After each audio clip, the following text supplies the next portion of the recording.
What do you think when we see brothers out here in a position like George Floyd? What should be the proper response of our people?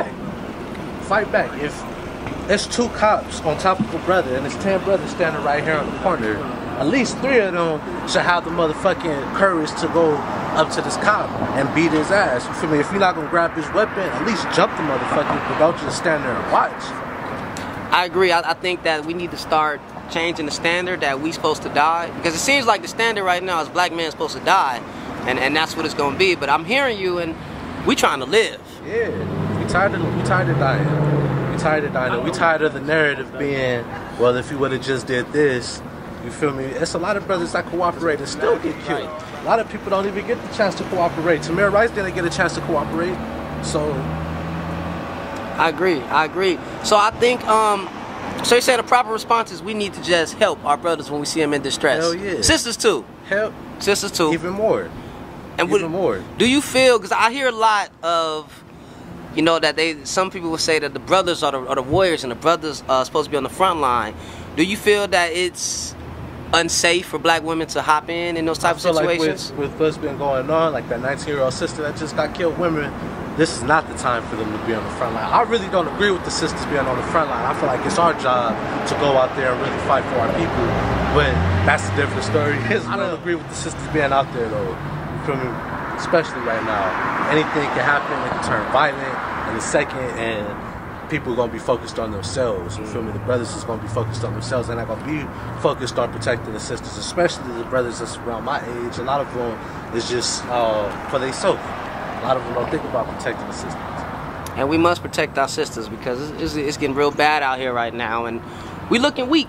Yeah, we looking real weak. Looking real weak. Every time you let some shit happen, that's on us. Honestly, anything that happens to black women without a black man being around, that's on us. That's on us. Our women shouldn't be out here conserving their lives like that. We got brothers hanging in trees right now. What's your thoughts in our city?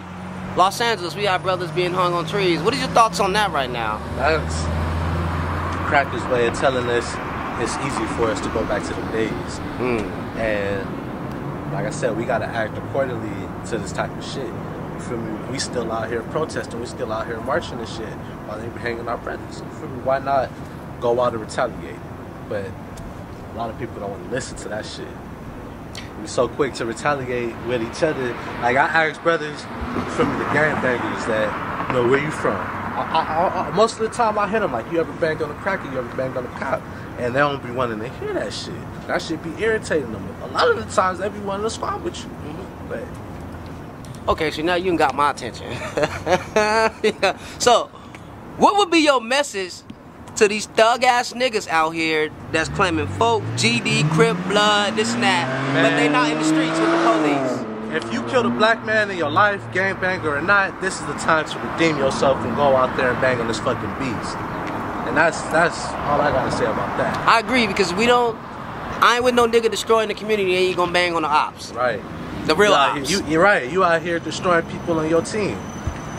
Yeah. Okay. So you got me. And we can switch gears. So, you next. What do you identify as a Pan-African, African? I just identify as African. Okay. I don't know what parts of Africa my people were from yet, but I know I'm African at the end of the day, and ain't nobody gonna be able to take that shit away from me. That's right. So, what would you say?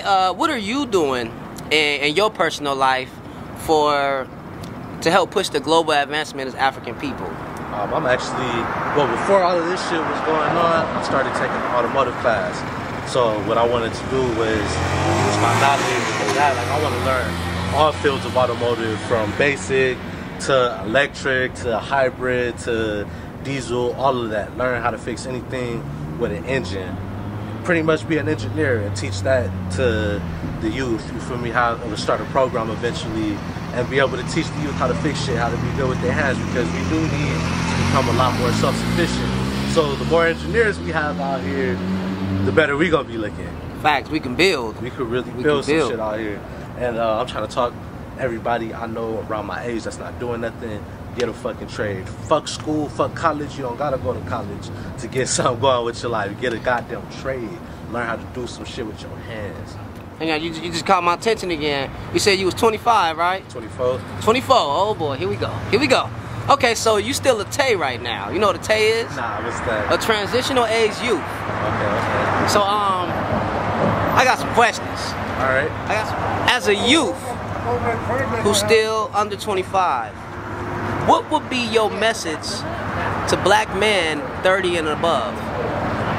Instead of belittling our generation for not knowing certain shit, uplift us.